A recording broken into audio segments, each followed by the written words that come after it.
everyone, this is KGB Vlogs, a Filipino reactor beast here in Saudi Arabia, and welcome back to my channel. For today's video, agad-agad gawa natin ito ng reaction video and magsustok muna tayo for today's video. Asan na yung Instagram ko?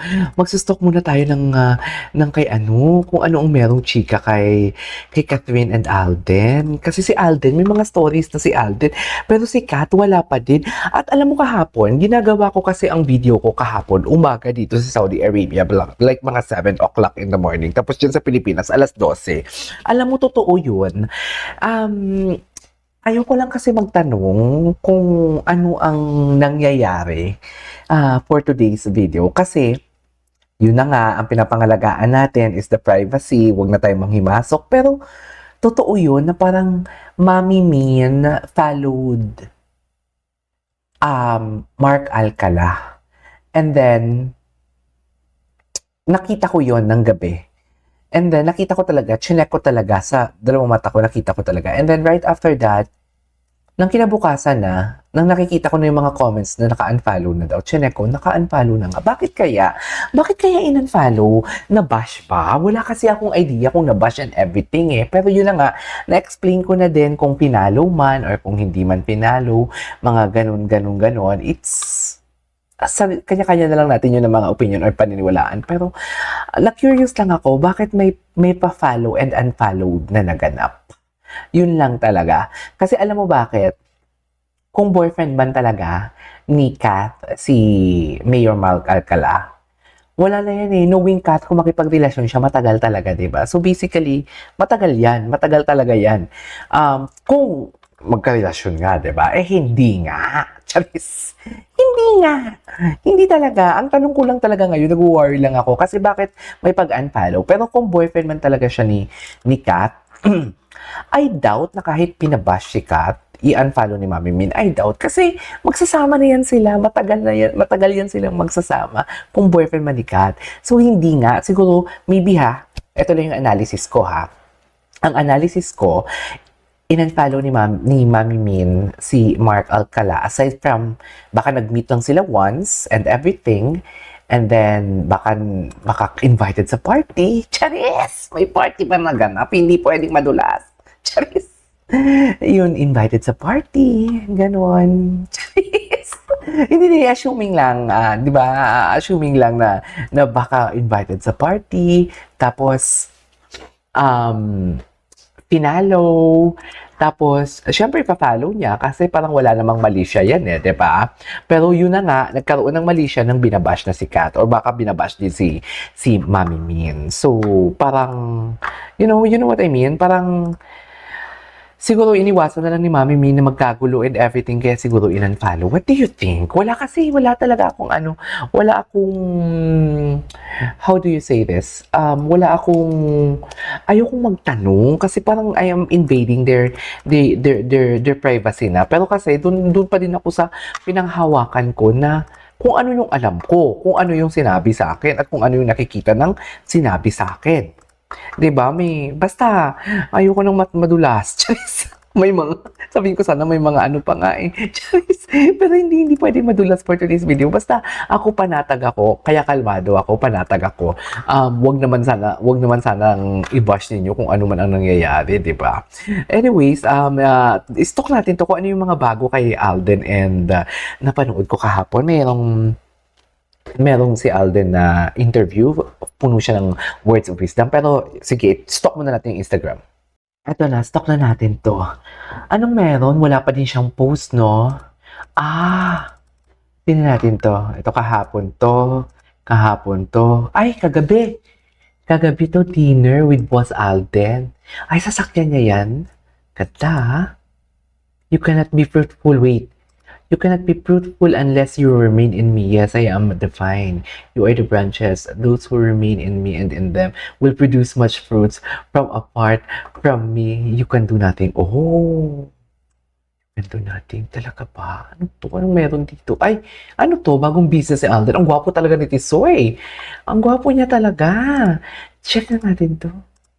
Check natin to yung post. Ang gwapo ni Tisoy. Mr. Freezing Eyes. business. Ang gwapo ni Tisoy. Bakit ang gwapo ni Tisoy? Ang gwapo-gwapo ni Tisoy. Wait lang, go tayo kay Catherine Bernardo for today's video. Si Mami Min, tingnan natin kung pinapollow pa ni Mami Min. Kahapon kasi ko hindi na pinapollow eh. Tingnan natin.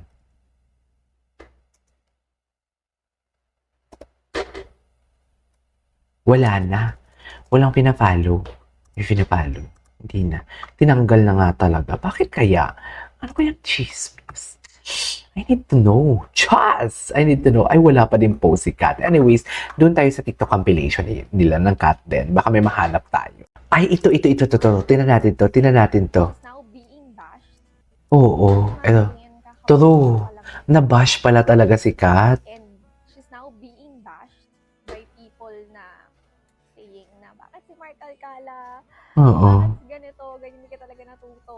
Mm-mm. Guys, wala pang confirmation. True. Wala pang confirmation. True. Exactly. Sabi naman ni Tita Min kahapon na single siya. Oo. Single. O sinabi naman pala. Jump into conclusion. Yes, Oo. ship ko siya kay Alden. Pero ayoko naman to the point na matama Maging- yung mental health niya na. True. Alam mo, Exactly. It's her own choice. Mm-mm. Ano pa yan, kahit sino pa True. yung chocolate. Pero siniship niya kay Alden, di ba? Pero girl, kung alam mo lang. Girl. Wala yung pake doon. Like for me, di ba sabi ko naman sa inyo, wala Panghawakan mo yan. Panghawakan natin yan si Alden. Alam mo yan, girl. nabash because of her choices. Mm-mm. True. Life. Mm-mm. True. 29 na. Mm. Nasasad lang ako kasi kaka-birthday niya lang. Alam niyo yung Mm-mm. birthday blues? Ang nakakasad kaya kapag nag-birthday ka, hindi ko din alam. Pag patanda ng patanda, nakakasad ng birthday. Minsan may isip mo kung saan ka ba talaga. True. Ano mo sa life. Yung quarter life crisis, lalo na 29, same age na kami ni Kat ngayon. Ako mag-30 na this year. Mm-mm. Mahirap matamaan yung mental health. So, True. guys, Protect. okay? True. Talaga, hanggat hindi... I couldn't agree more. Hanggat hindi niya sinasabi in public na Mm-mm. Mm-mm. wala akong comment about that. True. Ako may comment talaga ako, ate girl, kasi alam ko talaga. Doon lang naman ako nagko-comment sa mga fake news peddler. Di ba? Doon lang naman ako nagko-comment. Ay, huwag tayo dito. Yun nga yung nakakatawa about I life, see. diba? Sometimes, Full of substance talaga siya. meron kang vision and meron kang plano, pero hindi yun yung nangyayari.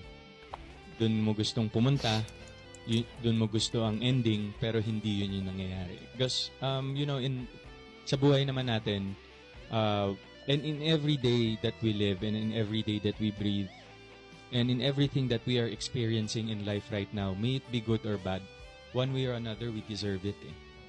And why deserve? Because we have to look at the bright side of things all the time. May tinuturo sa atin si Lord sa journey na to. Minsan, di ba, parang we question all the hardships, all the struggles in life. We question why. Lord, bakit ako? Bakit mabait naman akong tao? Bakit nangyayari sa akin to? My God, ang ganda ng And mga then, message. just trust the process. Kasi That's at the the process. at the end of those dark times, marirealize mo na, Trust kaya the pala- process. kaya pala Exactly. nangyari sa buhay ko yun. Mhm. Kasi ito yung rason. And ito yung mangyayari sa akin. And in every hardships that we go through, always trust that that's made for you to become stronger. Para palakasin ka of the storms that's ahead. And hindi natatapos yan. It's a cycle.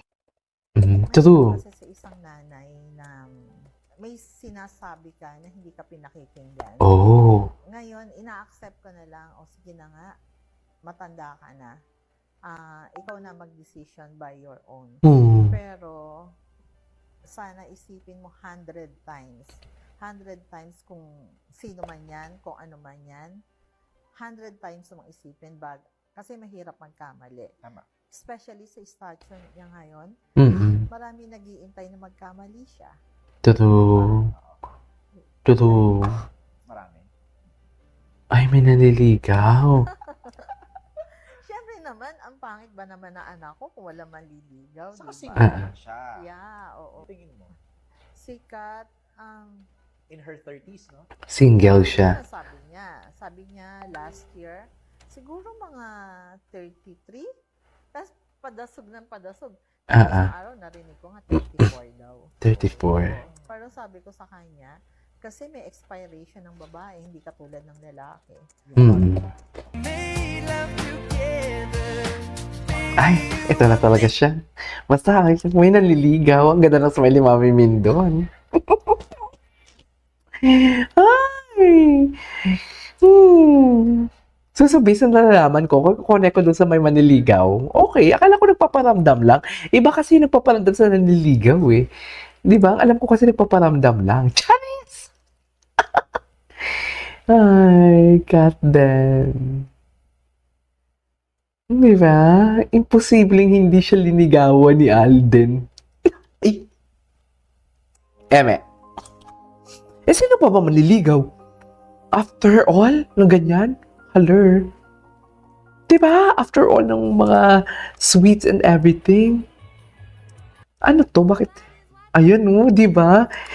Oh my God, yung tinginan talaga. Ano? Ano? Ano? Huwag kayong for today's video. Hindi nyo ako maano-ano. Tama na nga natin ito. Kinikilig ako. Sandali lang. Anyways, there you go guys. So, for today's video. This is KJ Vlogs. See you on my next vlog. Bye!